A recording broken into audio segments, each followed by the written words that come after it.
essentialist approach naturally to create space, and then just start asking, what are they? What is this? Okay guys, so in this quick video I'm going to be sharing with you how you can make the best coffee out of your Aeropress, and I'm also going to be sharing with you 5 of my top tips that you may have not thought of, and that also goes into making some really good coffee with the Aeropress. Also, if you're new to this channel, my name is Craig. I put up weekly content around skateboarding, lifestyle and filmmaking.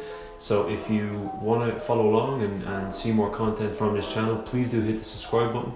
And if you liked the video from today, hit the like button, let me know you are enjoying it or you got some value from today's video. I'd really appreciate it. So, without wasting any more time, let's get into it. So, really quick, just going through what's inside the box. You get the Aeropress itself. You also get a 15-gram scoop, a stirrer, a funnel, and they also include 350 microfilters, which is pretty good. It's a nice list of accessories for the price you pay. Pretty much provides you everything you need to make a really good cup of coffee, bar the coffee itself. So speaking of coffee, let me show you how I like to make my preferred cup, which is an espresso style shot, which I then top up at the end to turn into more of an Americano style. So yeah, without wasting any more time, let's get into it.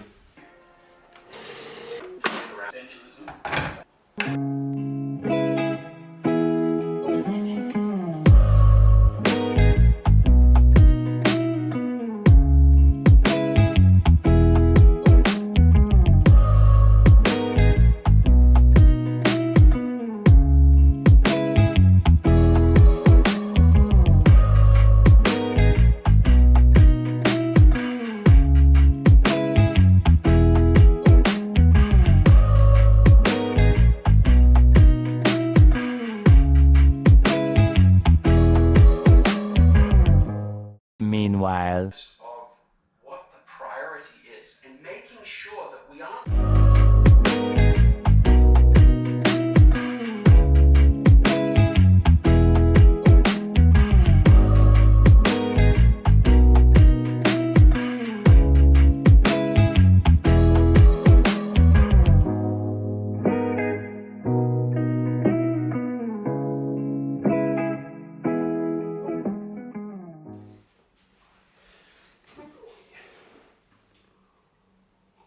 So after I've got my coffee ready and caffeinated ready to go, let me get to my 5 top tips on how you can make the best coffee or even get the most out of your Aeropress.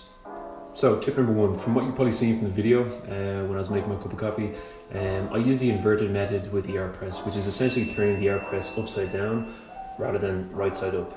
I find this is more beneficial for me because I can put the coffee into the Aeropress without having any kind of seepage in the filter, which would be, I suppose, like this with the filter on the bottom, and it would be mainly seepage through when I put water. So when I actually do put the water into the Aeropress to brew the coffee, there will be some dripping or seepage through into the cup.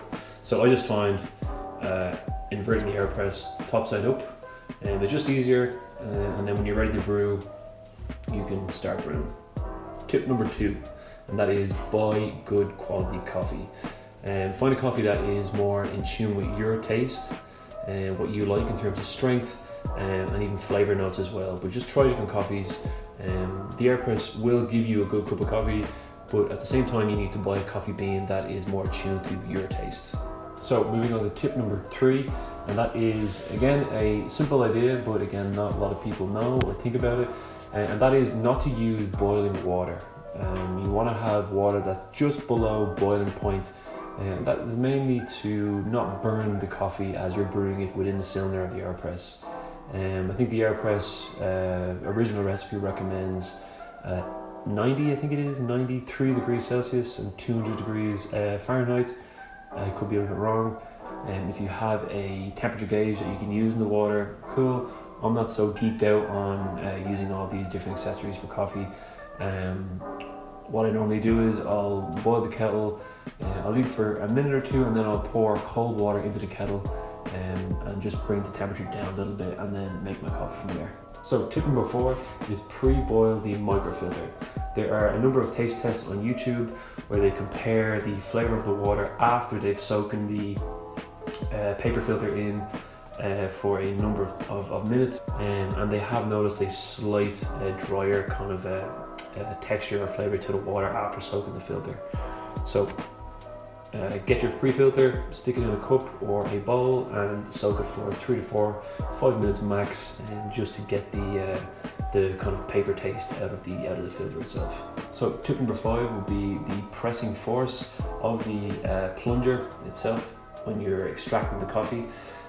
Typically, if you have a more forceful press, you're going to get a more bitter taste from your coffee, because the sediment actually condenses and allows for a longer brewing time. So you're actually going to get a stronger cup of coffee, a more bitter tasting cup of coffee from your Aeropress if you're forcefully pushing that plunger down.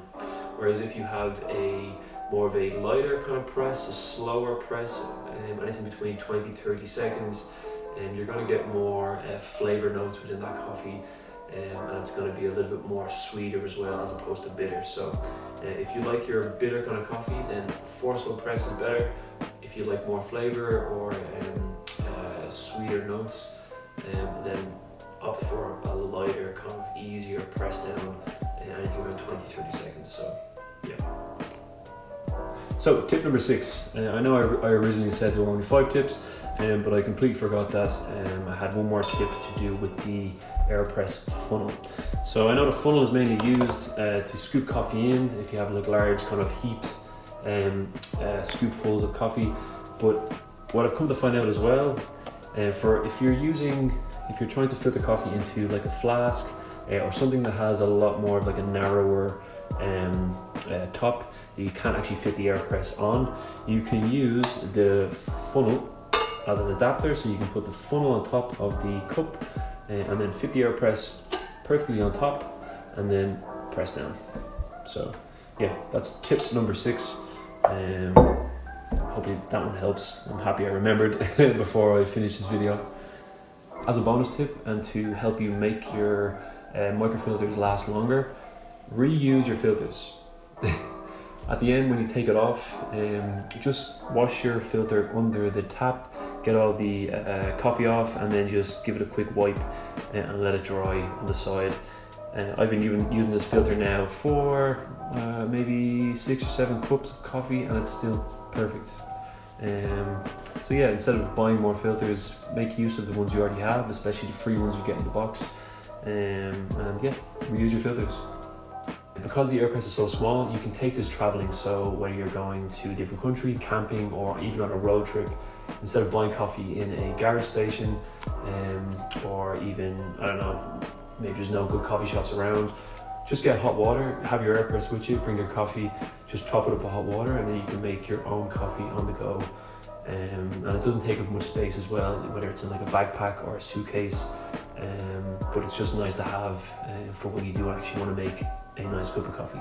So anyway guys, I hope you really enjoyed this video. I hope you got some good tips, or even some information that you can use to help make better coffee with your Aeropress. So if you do want to follow the videos along, and you want to get more content like this, please do subscribe and follow.